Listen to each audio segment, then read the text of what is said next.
मित्रों, ऐसा कहा जाता है कि भगवत गीता सिर्फ केवल एक धर्म के लिए नहीं है, बल्कि धरती के हर इंसान को समझना बहुत जरूरी है, ताकि वो अपनी जिंदगी में सुख, शांति और सफलता को प्राप्त कर सके। भगवत गीता में कुल 18 अध्याय हैं और इन 18 अध्यायों में कुल 700 श्लोक हैं, जिसके प्रत्येक पंक्ति को पढ़ पाना हर व्यक्ति के लिए मुश्किल हो सकता है।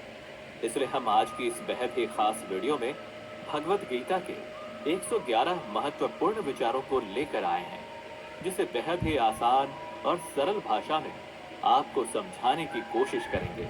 और इन विचारों को हर दिन सुनने से आपके जीवन की वर्तमान और भविष्य की सभी समस्याओं का निवारण किया जा सकता है।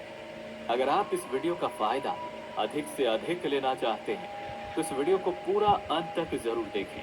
तो चलिए इन सबसे शक्तिशाली 111 विचारों को जानते हैं और अपने जीवन में अनुकरण करने की कोशिश करते हैं।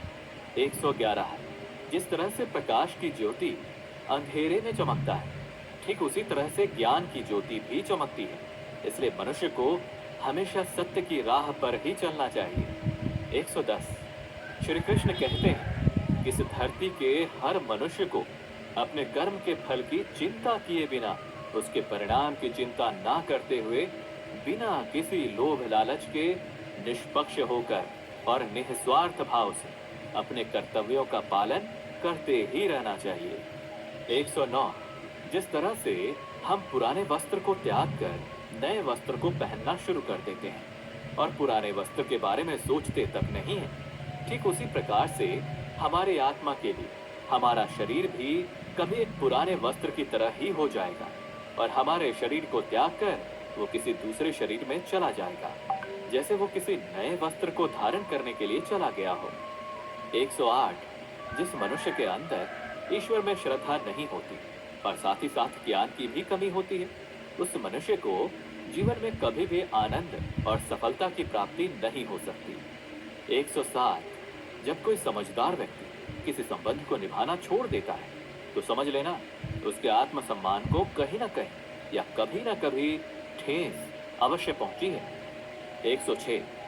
हमें छोड़कर कोई अन्य क्या कर रहा है, कैसे कर रहा है और क्यों कर रहा है, इन सभी बातों से हम अपने आप को जितना दूर रखेंगे, उतना ही हम खुश रहेंगे और इतना ही नहीं, हमारे मन को शांति भी मिलेगी।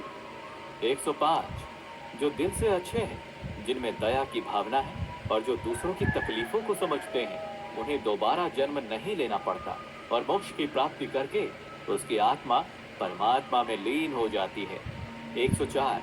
मोह उसी पर करें जिस पर आपका अधिकार है, और जिस पर आपका अधिकार है ही नहीं, उसका कभी भी मोह नहीं करना चाहिए। 103। प्रबुद्ध व्यक्ति अर्थात जो जानकार है या जागृत है, उनके लिए कचरे का ढेर, पत्थर और सोना सभी एक जैसा ही होता है। 102। आपके कर्म ही आपकी पहचान है, वैसे तो एक ही नाम के हजारों इंसान हैं। 101। प्रेम सदैव माफी की उम्मीदें रखता है और क्रोध सदैव माफी को सुनना पसंद करता है। 100। विषय के बारे में सुनने से मनुष्य को आसक्ति होती है, इससे उनमें कामना की इच्छा पैदा होती है और कामनाओं में अड़चनों के होने से क्रोध की उत्पत्ति होती है। 99। जो व्यक्ति हमेशा संदेह करते हैं, उनके लिए प्रसन्नता ना तो इस लोक में है और ना ही किसी और जगह। 98। कर्म वो फसल है जिसे प्रत्येक मनुष्य को किसी भी हाल में काटना ही पड़ता है। इसी कारण से हमेशा हमें अच्छे बीज ही बोनी चाहिए ताकि अच्छी फसल को काट सके। यानी कि अगर कर्म हमारा अच्छा होगा, तभी तो उसके परिणाम भी अच्छे होंगे। 97।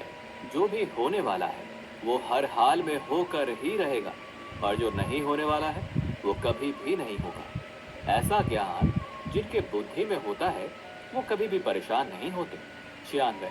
अच्छे कर्म करने के बाद भी लोग आपके बुराइयों को ही याद रखेंगे, इसलिए समझदारी इसी में है कि लोग क्या कहते हैं हमारे बारे में, उस पर कभी भी ध्यान नहीं देना चाहिए।